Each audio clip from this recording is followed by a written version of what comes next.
श्रियकान्ताय कल्याणनिधये निधयेऽर्तिनाम् श्रीवेङ्कटनिवासाय श्रीनिवासाय मङ्गलम् लक्ष्मी सविभ्रमालोकसुभ्रूविभ्रमचक्षुषे चक्षुषे सर्वलोकानां वेङ्कटेशाय मङ्गलम् श्रीवेङ्कटाद्रिशृङ्गाग्रमङ्गलाभरणाङ्गये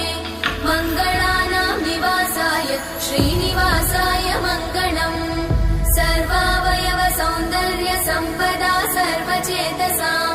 सदा सम्मोहनायास्तु वेङ्कटेशाय मङ्गलम् नित्याय निरवध्याय सत्यानन्दचिदात्मने सर्वान्तरात्मने श्रीमद् वेङ्कटेशाय मङ्गलम् स्वतः सर्वविदे सर्वशक्तये सर्वशेषिने